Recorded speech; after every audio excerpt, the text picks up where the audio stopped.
Parti. Donc, ici, on a un ensemble A avec 1, 3, 7, 9, 11. Et je veux, donc dans l'exercice, c'est marqué, donner deux éléments de A puissance 3. Donc, je vais écrire ça ici. Deux éléments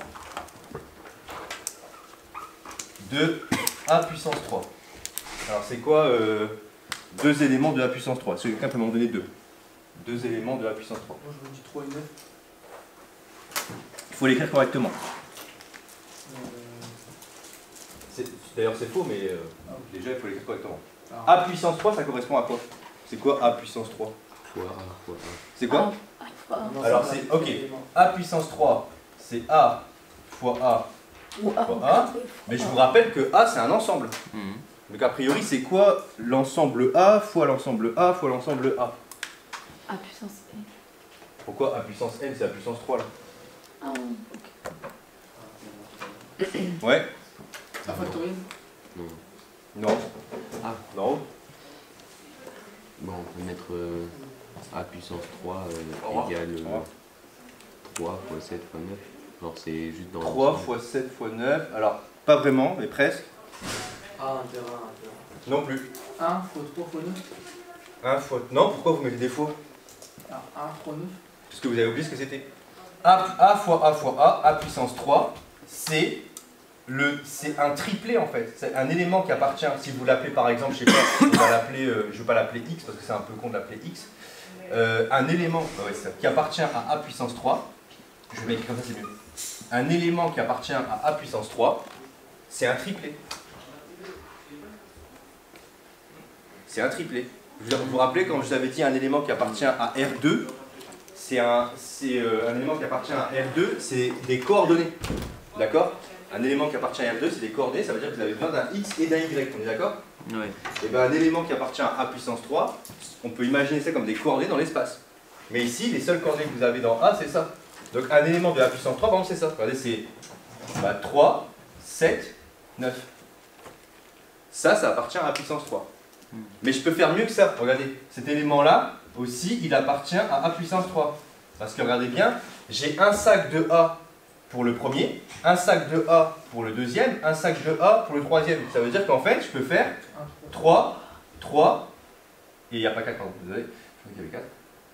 3, 3, 11. Je peux répéter deux fois mes éléments si je veux. A puissance 3, ça veut dire ça. Ça veut dire que vous avez le nombre, autant que vous voulez, de A pour chaque position. Ok? Regardez, je vais le faire avec A puissance 2, mais c'est peut-être parce que... ah non, c'est l'action d'après. Ouais, c'est l'action d'après. Donc je ne le fais pas. La question d'après, c'était... Enfin, la sous-question dans ça, c'était combien en existe-t-il? Combien existe-t-il d'éléments dans A puissance 3? Bah, c'est une formule du cours, hein. Si vous avez votre cours, normalement, vous savez ce que c'est. Normalement, le cardinal, vous savez que le cardinal de A puissance 3, c'est le cardinal de A à la puissance 3. Donc le cardinal de A, c'est quoi ici? 5. 5, c'est 5 puissance 3. 5 puissance 3, ça fait 125. 125, merci. Donc vous avez Alors, on peut la- 125 triplés possibles, comme ça. Avec, donc vous commencez avec 1, 1, 1, ensuite 1, 1, 3 si vous voulez, 1, 1, 7, et en fait quand vous faites toute la liste de tout ce qu'il y a, il y en a 125. Alors, si vous ne vous rappelez plus pourquoi c'était ça le cardinal de A puissance 3, là, vous vous rappelez plus c'est quoi A puissance 3 et tout, refaites un exemple avec A puissance 2. C'est quoi A puissance 2 avec 2, vous voyez mieux en général. C'est A fois A puissance 2, merci, c'est A fois A. Mais je rappelle que ce sont des ensembles, ça. C'est des ensembles. Je vais rappeler, c'est méga important parce que je pense que vous avez un problème avec ça, mais ça là, et ça, c'est une notation. C'est pas A au carré. C'est pas A fois A, avec le fois que vous connaissez. C'est pas ça. C'est une notation. Donc en fait ici, comment on peut le visualiser ce truc-là? L'ensemble A fois A, bah regardez bien, vous faites un axe où vous mettez A ici, vous faites un axe où vous mettez encore A ici, 1 par million. vous mettez 1, 3, 7, 9, 11, vous faites pareil ici, 1, 3, 7, 9, 11, et où se situe A carré? Dedans. Là, le point qui est là, l'intersection des deux, c'est 1, 1. Le point qui est là, c'est 3, 1. Vous mettez cela en premier, par exemple, si vous décidez de ça. 7, 1, 9, 1, 11, 1. Et en fait, si vous parcourez tout le truc, bah, vous voyez bien que vous avez combien d'éléments? 1, 2, 3, 4, 5. 1, 2, 3, 4, 5. 5 fois 5, 25. C'était bien 5 au carré. D'accord? C'est pour ça que le cardinal de A au cube, c'est le cardinal de A, le tout au cube. Ok? Là, je ne devrais pas dire cube, je devrais dire puissance 3 ou je sais pas quoi. Mais en fait, on prend la même notation. Mais vous voyez bien que en fait, le cube qui est là, j'insiste, celui qui est là, c'est un vrai cube, ça. Parce que ça vaut 5, et 5 au cube, je sais ce que c'est. Mais ça, là, ça, ce n'est pas A au cube. Par exemple, le truc que je ne veux pas voir, vous ne mettez pas tous les éléments au cube. C'est pas du tout ça. A au cube, qu'est-ce que c'est? Enfin, un ensemble à la puissance 3, qu'est-ce que c'est? Vous prenez un sac d'éléments, et encore un sac d'éléments. Donc il faut imaginer en fait votre puissance 3 là, il y a encore un axe ici là qui se balade. Il y a encore un axe là devant vous, et cet axe là, d'ailleurs je pourrais le faire ici si vous voulez, un axe comme ça qui passe devant, ici, en 3D ça ferait ça, et il y aurait 1, 3, 7, 9, 11. Et il faut imaginer que cette fois-ci, en fait, vos éléments ils se baladent comme ça. Et là, vous auriez le triplet. Je vais essayer de le faire un petit peu dans l'espace pour que vous voyez un petit peu, mais je pense que je vais galérer. Ouais. Hop. Ça se voit. Ici, il est censé être là, le premier. Lui, là, il est devant vous, c'est 1, 1, 1. D'accord? Et quand vous continuez, vous en faites plein comme ça, vous voyez bien que vous avez ça. Vous allez avoir combien d'éléments? Ça, fois ça, fois ça. D'accord? Donc vous en avez beaucoup plus en fait. Ok? Et d'ailleurs, c'est facile à savoir, il y en a beaucoup plus. Hein. Si sur un plan, vous en avez 25, et que vous rajoutez 5 couches de plans, bah vous en avez 25, 25, 25, 25, 25. Bon, 25. Vous avez 25 fois 5. Donc c'était 5 au carré fois 5 fois celui-là. Ok? Donc ça, à savoir faire. C'est vraiment important. Ensuite, il me faut donner 3 arrangements de A. Je peux effacer ça? Oui.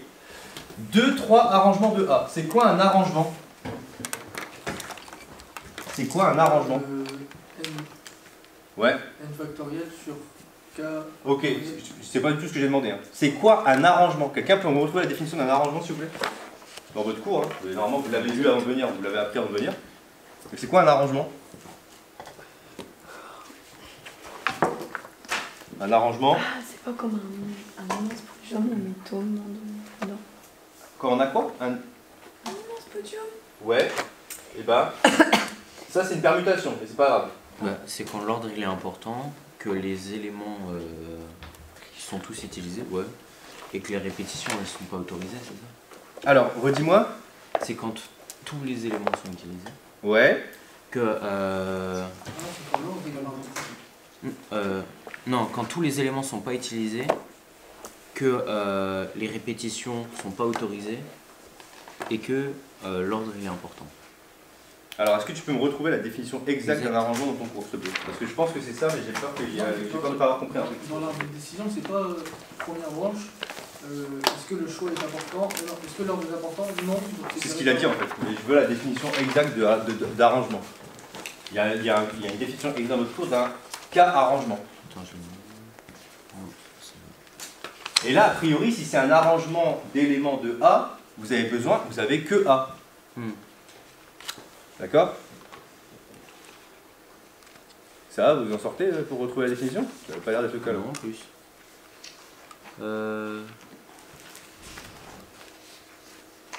Ou alors normalement ça devrait être dans vos prises de notes fluotées en disant ça peut être intéressant que ça tombe en interro. C'est ça, vous prenez très souvent des notes. Un arrangement de K éléments de A. Ouais. K arrangement est un K uplé d'éléments distincts de A. Ok, c'est quoi un cas uplé? La définition exacte? Bah c'est le nombre de possibilités. un cas uplé c'est un nombre de possibilités, je crois pas. Non. Bah, le K uplé c'est le nombre de valeurs dans un ensemble. Le nombre de valeurs, non? Pourquoi vous me dites que c'est le nombre de valeurs? Je sais pas comment expliquer. Non plus. Pourquoi vous me dites que c'est le nombre d'arrangements, un K uplé? C'est quoi? Remplacer K par 3. Ouais. Un 3 uplé, vous l'appelez comment en général? C'est un gros. Un triplé. Ah bah oui, du coup. Donc est-ce qu'un triplé c'est un nombre? J'aime. Non, En fait, là par exemple, vous avez un problème, vous savez même pas de quoi vous parlez. Ouais, c'est un C'est important ça. Déjà, là, c'est comme si je vous disiez, il est quelle heure? Ouais, super, il pleut. C'est exactement ce que vous êtes en train de me répondre. Vous répondez à un truc complètement à côté de la plaque. Donc ici, je reveux la définition exacte d'un cas arrangement et donc de cas uplé, vu qu'apparemment ça dépend de cas uplé. Exact. Bah, dans le cours. Hein. Ouais, bah ouais. Donc, redis-moi cas arrangement, ce que c'était? Alors, un arrangement de k éléments de A ou k arrangement est un k uplé d'éléments distincts de A. Donc, cas uplé d'éléments distincts. Ouais. Ça veut dire qu'on ne répète pas. Ouais. D'accord? Et un cas uplé, c'est quoi a priori? C'est quelque chose où on peut répéter. Ouais. D'accord? Donc là, un exemple de, je veux 2, 3 arrangements. Donc donnez-moi un 3 arrangements. N'importe lequel. Ouais, il m'en faut 2. Donnez-moi un 3. 3, 7, 9, je le prends. Et est-ce que du coup, par exemple, si je prends 7, 7, 9, ça marche? Non. Pourquoi? Parce qu'on répète. Parce qu'on répète 7, voilà. Donc 1, et d'ailleurs au passage, vous faites ça, mais je pourrais faire ça si je voulais. Je pourrais faire, parce que je sais pas si vous voulez, mais je pourrais faire ça si je voulais. Ah ouais, Je suis pas obligé de les prendre dans l'ordre. D'accord? Je suis pas obligé de les prendre dans l'ordre. Je sais pas, parce que j'ai appris depuis là, vous pensez qu'on peut les prendre dans l'ordre, mais c'est pas non, l'ordre, c'est parce que c'est l'ordre facile à dire. Ok? Combien en existe-t-il? Et là maintenant je vous demande le nombre. Combien en existe-t-il? C'est le cardinal que je vous demande. Donc c'est quoi le cardinal des cas arrangements? Vous vous rappelez comment ça s'appelle? Comment on l'écrit? Le tableau, va se passer. Merci Pauline. C'est le truc qui se note comme ça là. Et n c'est quoi ici et k c'est quoi ici? Bah n c'est le cardinal de votre ensemble de départ, 5. Et k, bah, c'est facile, c'est le nombre d'éléments qu'il y a dans votre uplé quoi. Donc ici c'est un 3. Et c'est quoi la formule de a kn? Bah c'est n factoriel sur... Donc c'est 5 factoriel sur... Ouais, sur...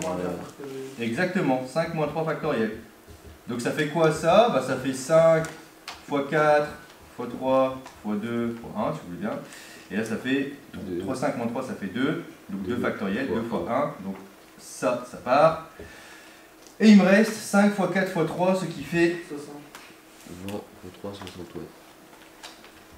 Donc j'ai 63 arrangements possibles. En gros là si vous voulez un petit peu avoir ça en tête, ce que vous avez c'est 60 podiums. Ouais. D'accord?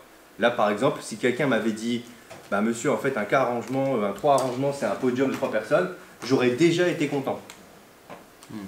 Mais personne n'a sorti. Ce qui est assez inquiétant. Donc, donner maintenant, s'il vous plaît, dernière chose, donner, c'est censé être le premier exercice le plus facile. Hein. J'insiste, hein. C'est l'exercice le plus facile ça. D'accord? Donner 2 permutations de A. 2 permutations de A. Donnez-moi 2 permutations de A. J'ai l'impression d'avoir dit un gros mot. Ouais. Alors 7, 9, 3, 1. J'ai cru comprendre ça. Ouais, c'était ça. C'est juste que Léa elle est en train de mourir la pauvre là. Donc ça c'est une permutation, effectivement. Elle a raison Léa, en fait on doit prendre tout le monde, et ça porte bien son nom la permutation. On prend tout le monde et on permute. C'est l'histoire des tresses là, d'accord? C'est une famille de tresses. Donc là, mais il m'en faut 2, donc une deuxième. Bah regardez, je vais me prendre la tête, la deuxième je vais faire ça. Non, je vais faire ça. Non, 1, 3, 7, 9, 11. Ça c'est une permutation. Ah ouais, justement. Vous avez vu que ce que j'ai écrit là, ça varie que ce que j'ai écrit là. Hein. Là, ça paraît con, mais il y a des accolades. Là, il n'y en aurait pas. Là, ça, c'est un ensemble. C'est pour ça que les accolades, c'est pas vraiment pareil que les parenthèses dans les ensembles. Là, on est sur un ensemble. Là, on est sur un élément. En fait, ça vous paraît bizarre, mais ça, regardez comment je vais l'écrire. Ça appartient à l'ensemble A. Alors, je sais pas si je peux l'écrire comme ça. Ah ouais, non, si j'écris ça, je peux pas dire que ça appartient à A parce que... Non, je vais écrire une bêtise ensembliste là si je fais ça. Donc je préfère pas l'écrire. En fait, moi je le comprends, mais si je veux l'écrire, c'est un peu faux. Ok, donc, et c'est quoi l'ensemble des permutations? L'ensemble des permutations, c'est quoi? Son cardinal? 5. Hyper facile. N factoriel. Donc ici, l'ensemble des permutations que vous notez en fait A, N, N aussi, vu que vous prenez tous les arrangements, mais vous prenez tout le monde. Donc ici, c'est A, le K et le N en fait sont mêmes. Et ANN, et ben c'était quoi? C'est en fait si je reprends la formule qui est ici, hein, si vous regardez bien, c'est 5 factoriel divisé par 5 moins 5 factoriel. Mais 5 moins 5, ça fait 0. 0 factoriel, ça fait 1. Ça fait 5. Donc il vous reste seulement 5 factoriels. Donc c'est pour ça que l'ensemble des permutations, c'est n factoriel. Et 5 factoriel, ça fait donc 120. Il vous manquait juste le 2 de tout à l'heure là. Ouais. Ben voilà. Ça à savoir. Ouais. Ça là, le fait que vous galériez à savoir, quand je vous pose la question, donnez-moi des éléments de A cube, c'est quoi un quart arrangement, c'est quoi une permutation, ça prouve à quel point pour l'instant vous n'avez toujours pas compris de quoi vous parlez. Et surtout, vous savez toujours pas compter. Parce que là on est en train de compter, hein. J'insiste, hein. On a pris un ensemble avec seulement 5 éléments. Il n'y a que 5 éléments là. On n'est pas en train de faire du comptage d'un truc avec 1 milliard de personnes là. Il y a 5 éléments. Si vous ne savez pas compter dans un ensemble avec 5 éléments, ça va être compliqué pour la suite. Hein. Donc attention là ici, revoyez bien tout ça là. Surtout, dites-vous bien que les questions que j'ai prises comme ça là, c'est des questions qu'on pourrait vous poser dans un sujet de bac en QCM ça. Vous venez d'un ensemble à 5 éléments, on vous dit quel est le cardinal? Quel est le cardinal? Ça pourrait être ça. Hein. Quel est le cardinal des deux, le cardinal des 3 arrangements de A? On pourrait vous dire ça. Bon, après, si vous avez envie de répondre au pif, vous faites ce que vous voulez. Hein.